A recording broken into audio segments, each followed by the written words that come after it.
I think one moment in my history, my personal life, will go down as one of the more unbelievable feats. You know what I'm talking about? Taking 7 AP exams in 1 year. Yeah, many of my friends in junior year call me crazy because, you know, it's junior year. It's one of the more, I guess, stressful years because of how many APs you're supposed to take. My personal philosophy on high school life is freshman year, you kind of get used to everything. GPA is important for all years, but you concentrate on your GPA first in freshman year and you get, accustomed to everything. Sophomore year, it's more about SATs and SAT subject tests, although America is different. America, I hear they do in junior and senior year. That wasn't for me. Sophomore year, I started, SATs, and that's where you really drill it in. Junior year is your AP year because you gotta focus all in on APs, and then senior year, obviously college applications. But my junior year was filled with a lot of APs, as I just told you. Why did that happen? And how did people react to that? First of all, let me start with how did people react to that. Yeah, people called me absolutely crazy because no one in their right minds usually takes 7 APs in a single year, unless you have a death wish, obviously. Unless you have a wish to get a 3. If you actively want to get a 3 and stress yourself out to the max, I guess you should take 7 APs because the more you take, the higher the chance you have to get a 3 or a 2 or a 1, believe it or not. But here's the thing, what happens. At school, you can't take 7 classes in school. The number of classes I take at school is 6, so obviously not all of them are from school. Let me just make that clear right now. 3 AP classes I took in junior year was AP Comp Sci Principles. I could have done A, but I didn't. Stupid of me. It's AP Chem and AP Physics. People also call me crazy for doubling up on sciences, AP Chemistry and AP Physics. They call me crazy. They're like, how can you survive in 2 AP sciences? It was actually pretty chill, honestly. Probably because I knew some physics and actually a lot of physics and chemistry before I hopped into it. And a lot of people who started either of the subjects because they wouldn't double up like me, they were beginners. And that was a funny story. But that was my 3 school courses. So obviously my initial instinct is, oh yeah, of course I should only take 3 APs. Even that's kind of a lot for junior year because let me just set it straight here. So full context here, for grade 9 and 10, I was in Korea and their AP rules were kind of stupid. So in freshman year, you were not allowed to take any APs in school. So what did I do? Obviously, naturally, I took one outside of school because I needed one, obviously. I couldn't just rest. I took one, just one. And it was a fairly easy one. It was one of the 3 easiest APs. It was AP Psychology, and I took it when I was a freshman, and I took it outside of school, which was completely allowed. I just couldn't take anything in school because freshmen were just not allowed to take any AP classes at school, period. If you're wondering what the 3 easy APs are, they're Psychology, and Bio-Sci, and Macro. Apparently, I don't know. That's what it says. Psychology was pretty easy, I should say. Sophomore year, our school rule was kind of weirder. If you were a sophomore, you were only allowed to take one of these 3, AP Biology, AP World History, or AP US History. Only one, not all 3, not 2, one of only 3. I don't know who came up with these rules, but I didn't like either of them. I am a chemistry and physics person. I wasn't even back then, but I was no bio person because I took regular biology in grade 9 and I hated it. I absolutely hated it. I was like, yeah, AP bio is not for me. The teacher's not going to give me a recommendation probably because my grade kind of sucks. And world history? Are you kidding me? US history? Granted, if I was forced to choose between the 2 histories, I would choose world because US history is much harder according to many people. But I hate history in general. So why would I just, I don't know, dive into death, right? So I didn't take any APs in sophomore year. And I was kind of planning to take chemistry in sophomore year, but that plan kind of derailed, so I had to take it in junior year. After I moved to America, my school, at least in junior year, there were no limits on how many APs you can take at school. So obviously I was gonna go with 3, which was probably the maximum number I would have taken. 3 is kind of a fair amount. It's kind of a regular amount of what people take. But then more concepts came because I had to take AP Calculus BC in senior year, but if I wasn't gonna take any type of calculus in junior year, I'd be screwed if I just hopped into BC with no prior knowledge. And obviously I knew some prior knowledge about calculus because I took a few courses here and there, but I knew nothing about it. I needed better preparation. And along with that,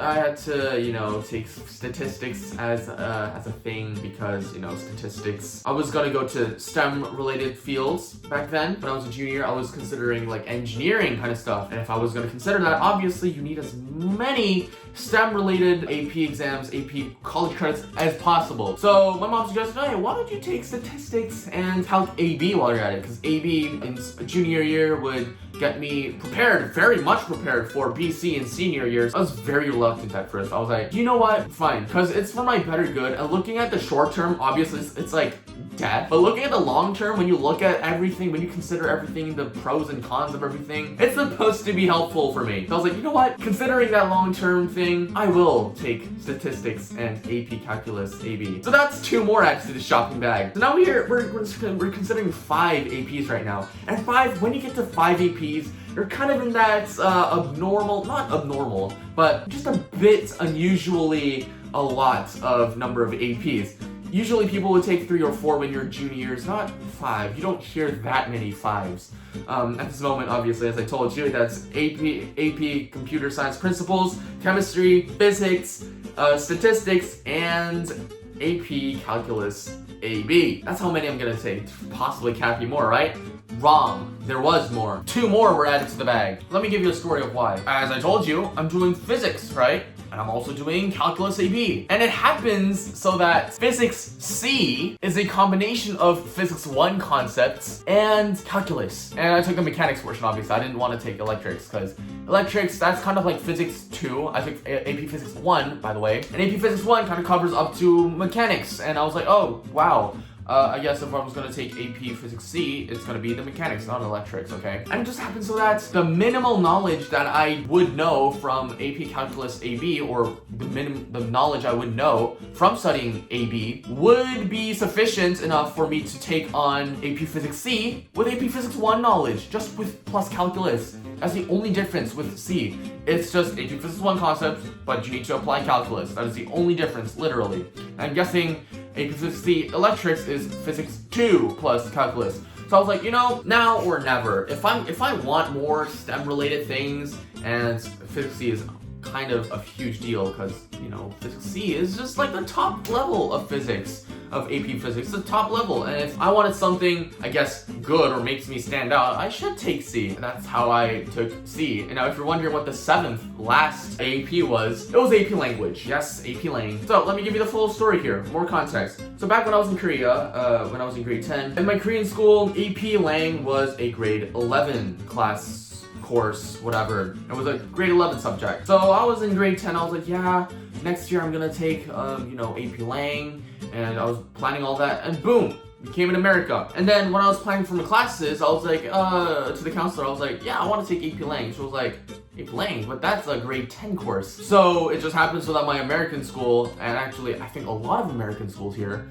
have AP Lang as a grade 10 course. That caught me a surprise. I didn't want to spend, an English year with younger kids. I wanted to obviously be with my peers, so I didn't take AP Lang. And this is when my major changed as well. It went from STEM related, engineering stuff, to a completely different direction. I steered towards like business and economics, okay? So that's like a huge complete change, and I've like these like 5 prepared APs that's like almost all directed towards STEM. And if I applied to business and economics without a single non-STEM related AP, I'd be screwed. So my mom was like, here's the thing. You have all STEM related APs and you have none other than that. Well, I guess except for psychology, which doesn't really help. If you apply to business and economics with that, you're gonna get screwed. So you should take at least one English related humanities kind of thing. And then she suggested Lang. I was like, oh, wow. I was incredibly reluctant. I think I stalled for like a month on deciding whether I should or should not